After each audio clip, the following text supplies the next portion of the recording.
Good morning, good afternoon, good evening. आप लोग सब लोग ठीक होंगे। कोरोना टाइम से सब घरों पर हैं, इसलिए हम ऑनलाइन क्लासेस ले रहे हैं। और आज हम कर रहे हैं जो कि हमारा फर्स्ट चैप्टर का सेकंड पार्ट है। फर्स्ट चैप्टर में हमने सीखा था कि इकोनॉमिक्स होती क्या है। इकोनॉमिक्स में हमने पढ़ा था कि एक स्टडी है जिसमें जो लोगों के पास स्केयर रिसोर्सेज हैं, कम मात्रा में जो साधन हैं, उनका वो यूज किस तरह से करते हैं कि उनकी मैक्सिमम सेटिस्फेक्शन हो सके। उनकी जो अनलिमिटेड वांट्स हैं उनमें से वो वांट्स पूरी हो सके जो वो सबसे पहले पूरी करना चाहते हैं, उनकी मैक्सिमम सेटिस्फेक्शन हो सके। वो हमारी क्या कहलाती है? इकोनॉमिक्स। इकोनॉमिक्स में दो तरह हैं आपके, एक है पॉजिटिव और एक है normative economics. Positive economics and second one normative economics. Positive economics क्या कहती है? पॉजिटिव इकोनॉमिक्स कहती है जब अगर हम फैक्ट एंड फिगर डाटा जब हमारे पास होता है नंबर्स में, जैसे कि इंडिया की पॉपुलेशन 2 करोड़ है, इस तरह से जब हमारे पास कोई डाटा होता है, फैक्ट्स एंड फिगर्स होते हैं, उस बेस पर अगर जब हम कोई काम करते हैं तो वो हमारी पॉजिटिव इकोनॉमिक्स कहलाती है। लेकिन सिर्फ ओपिनियन देना, डिबेट करना आपस में, उस तरह से अगर कोई इकोनॉमिक के ऊपर काम किया जाता है, कोई चर्चा की जाती है, वो हमारी क्या कहलाती है? Normative economics. देखिए, पॉजिटिव इकोनॉमिक्स की जब हम बात करते हैं तो deal with economic issue past, present and future based on fact and figure.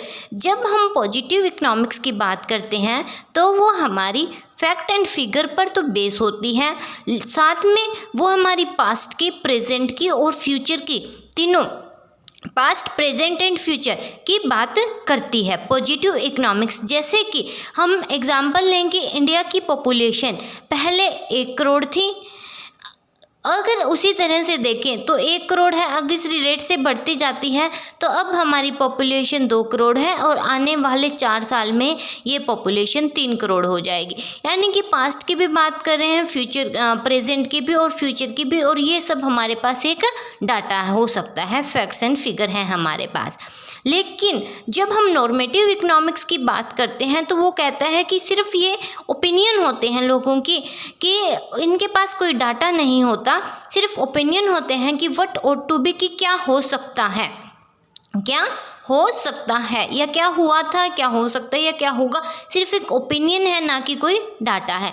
जैसे कि अगर अब न्यू एजुकेशन पॉलिसी आई है, ठीक है, न्यू एजुकेशन पॉलिसी पे अगर ओपिनियन देना चाहें तो ये हमारे लिए फ़ायदेमंद होगी। अगर इस तरह से होगा तो सारे कॉलेजों में अगर सभी तरह के कोर्सेज करवा दिए जाएंगे तो बच्चे कितने टीचर हायर करेंगे कॉलेजेस, तो वो पॉसिबल नहीं है। इस तरह से एक ओपिनियन है, एक्चुअल में अभी नहीं पता कि फ़ायदेमंद होगी या नहीं होगी, सिर्फ एक ओपिनियन देना अपने। सेकंड कहते हैं कि जैसे कि हम पॉपुलेशन है, पॉपुलेशन का डाटा है हमारे पास। पावर्टी पहले इतनी थी, अगर जनसंख्या इसी रेट से बढ़ती रही तो पावर्टी इतनी हो जाएगी। एक सारा चीज़ परसेंटेज में हम ले सकते हैं, ऑब्जर्वेशन होती है। लेकिन यहाँ पर कोई डाटा नहीं होता, सिर्फ ओपिनियन होते हैं लोगों के, सिर्फ अजम्पशंस होती हैं लोगों की। व्हाट वाज क्या था, व्हाट इज़ क्या है, एंड व्हाट टू बी और क्या हो सकता है, ये सभी चीज़ें फैक्ट एंड फिगर। फिर इसमें एक वर्ड आता है what ought to be. Controversies and debates होते हैं, यहाँ पर कोई फैक्ट फिगर नहीं होते। Do not reflect any value judgement, यहाँ पर कोई वैल्यू जो हमारी एक मतलब ओपिनियन होते हैं, वैल्यू जजमेंट को कोई रिफ्लेक्शन नहीं होता, और यहाँ पर वैल्यू जजमेंट होती हैं क्योंकि सब लोगों के अपने विचार अलग अलग होते हैं। लेकिन यहाँ पर डाटा बेस होता है, इसलिए कोई अपने विचार नहीं, यहाँ पर सिर्फ डाटा बेस काम किया जाता है। अगर यहाँ पर ट्रू और फॉल्स देखना है, हाँ, ट्रू हो भी सकता है, फॉल्स भी हो सकता है, लेकिन वेरीफाई किया जा सकता है फैक्ट एंड फिगर से। 2 बंदों ने कहा, एक ने कहा 2 करोड़ पॉपुलेशन है, दूसरे ने कहा 3 करोड़ पॉपुलेशन है। डाटा दिया है, लेकिन वो डाटा ट्रू है या फॉल्स है वो हम चेक कर सकते हैं। फैक्ट एंड फिगर हैं हमारे पास, वहाँ से हम इन्हें चेक कर सकते हैं। यानी कि यहाँ पर ट्रू और फॉल्स की चेकिंग की जा सकती है, लेकिन यहाँ पर वेरीफाई नहीं किया जा सकता ट्रू और फॉल्स को, क्योंकि ये सिर्फ ओपिनियन है। ठीक है, इस तरह से ये हमारी पॉजिटिव इकोनॉमी जो कि फैक्ट एंड फिगर के ऊपर बेस्ड होती है, what was, what is and what would be, और ये हमारे सिर्फ एक ओपिनियन होते हैं नॉर्मेटिव इकोनॉमिक्स में। जो हमारे इकोनॉमिक्स्ट होते हैं उनका मेनली काम एक बार यही होता है कि अपने ओपिनियन दीजिए, आगे क्या लागू किया जाना है वो बाद में देखेंगे। ठीक है, तो ये हमारी होगी पॉजिटिव इकोनॉमिक्स और नॉर्मेटिव इकोनॉमिक्स। इसके बाद आपका एक नेक्स्ट टॉपिक आता है व्हाट इज़ एन इकोनॉमी। हमने अभी तक इकोनॉमिक्स पढ़ा था। इकोनॉमी क्या होती है? इकोनॉमी होती है आपका एक ऐसा पूरा सिस्टम जिसके अंदर रहते हुए एक इंसान क्या करता है, पैसे कमाता है अपने जीने के लिए, अपनी ज़रूरतों को पूरा करने के लिए। एक पूरा ऐसा एरिया, एक पूरा ऐसा सिस्टम जिसमें रहकर एक व्यक्ति अपने जीने की दिनचर्या को कमाने के लिए पैसा कमाता है। ठीक है, तो इसमें कहते हैं कि जब हम इकोनॉमी की बात करते हैं तो ये भी हमारी 3 तरह से होती है, यानी कि एक इंसान को 3 तरह से काम करना पड़ सकता है। कैसे कैसे देखिए। फर्स्ट है आपका कंट्रोल्ड या प्लान्ड इकोनॉमी, सेकंड है आपका फ्री इकोनॉमी और थर्ड है आपका मिक्स्ड इकोनॉमी। जब हम प्लान्ड या कंट्रोल्ड इकोनॉमी की बात करते हैं तो यहाँ पर यानी कि प्लान किया गया है, कंट्रोल्ड है सेंट्रली मीन्स गवर्नमेंट के अंडर। यहाँ पर सारा काम किसके अंडर में किया जाता है? गवर्नमेंट के अंडर में किया जाता है, सारा का सारा काम गवर्नमेंट करती है। सेकेंड आपकी आती है फ्री इकोनॉमिक और मार्केट इकोनॉमी, यानी कि फ्री है, यानी कि सभी लोग फ्री हैं, यानी कि सभी लोग पब्लिक है वो है अपने हिसाब से काम करती है, मार्केट अपने हिसाब से काम करती है, गवर्नमेंट का कोई भी कंट्रोल आपके ऊपर नहीं होता, सब कुछ प्राइवेट होता है।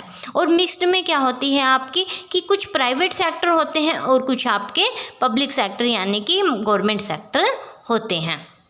ओके, यहाँ पर सब कुछ गवर्नमेंट के द्वारा कंट्रोल होता है, यहाँ पर मार्केट यानी प्राइवेट सेक्टर होते हैं और यहाँ पर मिक्स्ड होता है। जैसे कि चाइना की बात करें तो सब गवर्नमेंट है, अमेरिका की बात करें तो सब कुछ प्राइवेट है, इंडिया की बात करें तो कुछ प्राइवेट सेक्टर हैं, कुछ जैसे कि हम कहते हैं कि बैंकिंग में तो गवर्नमेंट जॉब होती है। ठीक है, तो गवर्नमेंट आ गया बैंकिंग सेक्टर तो, लेकिन जब हम जैसे नॉर्मल खाद की दुकान है, बीज की दुकान है, कोई भी किराने की दुकान है, वो सब किसके सेक्टर में है? आपके प्राइवेट सेक्टर है, प्राइवेट इंडस्ट्रीज़ हैं आपकी, तो वो प्राइवेट आ गया। ठीक है, तो इसमें कहता है देखो प्रोडक्शन जो भी हम कुछ बनाते हैं या कंज्यूम करते हैं या इन्वेस्ट करते हैं सब किसके कंट्रोल में है? यहाँ पर गवर्नमेंट के कंट्रोल में है। और यहाँ पर किसके कंट्रोल में है? मार्केट, यानी कि जो मार्केट है आपके जो लोग हैं वो आपस में ही क्या करते हैं कि क्या करना है, प्रोडक्शन क्या करना है, कंजप्शन क्या करना है, इन्वेस्टमेंट क्या करनी है। यहाँ पर फ्री प्ले है, यहाँ पर कोई कुछ भी करे, कुछ मार्केट करती है बट थोड़ा बहुत रेगुलेशन क्या कौन करता है? गवर्नमेंट करती है। लोग ये तय कर सकते हैं कि ये चीज़ें बनानी है, लेकिन कितनी मात्रा में बनानी है वो तय किसके द्वारा कर दिया जाता है? गवर्नमेंट के द्वारा कर दिया जाता है। जैसे कि लिक्कर शॉप है, दारू की दुकानें हैं, चलाते कौन है? आम लोग हैं, लेकिन रेगुलेट कौन करता है उनको? गवर्नमेंट करती है। सेकंड, इसका जो मोटिव होता है, अब क्योंकि काम किसके द्वारा किया जा रहा है? आपका गवर्नमेंट के द्वारा किया जाता है, और गवर्नमेंट का मैक्सिमम जो मतलब क्या मोटिव रहता है कि सोशल वेलफेयर, सब लोगों तक सामान पहुँचे, सस्ता पहुँचे। गवर्नमेंट सबसे ज़्यादा से ज़्यादा सोशल वेलफेयर को ध्यान में रखती है। लेकिन जो एक आम इंसान है वो कुछ भी काम करता है तो उसका मेन मोटिव क्या रहता है? प्रॉफिट कमाना, कि ज़्यादा से ज़्यादा वो प्रॉफिट कमा सके। मिक्स है क्योंकि प्राइवेट सेक्टर भी है, गवर्नमेंट सेक्टर भी है। प्राइवेट सेक्टर अपने अकॉर्डिंग मैक्सिमम प्रॉफिट की सोच सकता है और गवर्नमेंट सेक्टर क्या कर सकता है? सोशल वेलफेयर के लिए सोच सकता है। तो प्रॉफिट और सोशल वेलफेयर यहाँ पर दोनों काम हो जाते हैं आपके। थर्ड नंबर है कि कंज्यूमर जो होता है आपका, वही एक मेन कंज्यूमर को ध्यान में इतना नहीं रखा जाता कि गवर्नमेंट अपने आप सोचती है कि उसे क्या प्रोडक्शन करना है और कितनी मात्रा में करना है, कंज्यूमर को ध्यान में नहीं रखा जाता। लेकिन यहाँ पर कंज्यूमर को ध्यान में रखा जाता है। कोई भी अगर मतलब एक संस्था या मतलब एक आदमी कोई अपनी शॉप करता है तो क्या क्या कंज्यूमर को ध्यान में रखकर करता है कि कंज्यूमर ये चीज़ चाहेगा और मैं इसी चीज़ का प्रोडक्शन करूं। लेकिन गवर्नमेंट सोशल वेलफेयर ज़्यादा देखती है, सस्ती चीज़ें, बढ़िया चीज़ें सब लोगों तक पहुंच के उन चीज़ों को ज़्यादा बनाने की कोशिश करती है। कंज्यूमर को ऐसे ध्यान में नहीं रखती बल्कि पूरी सोसाइटी को ध्यान में रखती है। यहाँ पर प्राइवेट सेक्टर कंज्यूमर को ध्यान में रख सकता है और government sector PDS public distribution system यानी कि सभी लोगों तक सामान पहुँचे उस सिस्टम को ध्यान में रख सकता है। इसमें है जो प्राइस होता है वो गवर्नमेंट को द्वारा तैयार किया जाता है और जो सोर्सेज होते हैं, रिसोर्सेज होते हैं आपके जैसे कि लैंड, लेबर, कैपिटल, वो सब किसके द्वारा कंट्रोल्ड होते हैं? गवर्नमेंट के द्वारा ही कंट्रोल्ड होते हैं और प्राइस भी गवर्नमेंट के द्वारा ही रख दिया जाता है। यहाँ पर ओन पीपल यानी कि जो बिजनेस करेगा वो अपनी इच्छा से अपने बिजनेस का कोई भी प्राइस रख सकता है। जैसे कि एक बर्गर वाला है, बर्गर वाला अपनी इच्छा से 10 रुपये, 20 रुपये, 30 रुपये मार्केट के हिसाब से अपने हिसाब से प्राइस रख देता है। और इसमें दोनों काम चलते हैं, जैसे कि एक दुकानदार अपने अपने हिसाब से रेट रख सकता है। जैसे कि हम एग्ज़ाम्पल लें तो गेहूं का रेट अपने हिसाब से मार्केट में चलता है, लेकिन गवर्नमेंट तय कर देती है कि 35 रुपये पर केजी से ज़्यादा का आपका गेहूं का रेट नहीं होना चाहिए। यानी कि दोनों रेट चलते हैं, पब्लिक भी डिसाइड करती है, लेकिन गवर्नमेंट एक हायर पिक लेवल डिसाइड कर सकती है कि आप यहाँ तक कर सकते हो, इससे ज़्यादा आप नहीं कर सकते। पब्लिक सेक्टर का डोमिनेंट होता है, यानी प्रभुता किसकी होती है, आपकी पब्लिक सेक्टर ज़्यादा होता है, यहाँ पर प्राइवेट सेक्टर ज़्यादा होता है, और यहाँ पर पब्लिक प्लस प्राइवेट, जैसे कि इंडिया में कुछ सेक्टर प्राइवेट हैं, कुछ सेक्टर पब्लिक है, दोनों होते हैं आपके। ये तरह हमारी एक कंट्रोल्ड इकोनॉमी जो गवर्नमेंट के द्वारा कंट्रोल होती है, फ्री इकोनॉमी जो मार्केट जो लोग प्राइवेट सेक्टर होता है वो होती है, और मिक्स्ड जिसमें प्राइवेट प्लस पब्लिक दोनों सेक्टर आपके आ जाते हैं, वो होती है आपकी मिक्स्ड इकोनॉमी। ठीक है, ये हमारा चैप्टर फर्स्ट कंप्लीट हो गया। अब इसके आगे हम इसी की एक बार रिवीजन करेंगे और फिर आपका टेस्ट होगा। Okay, bye.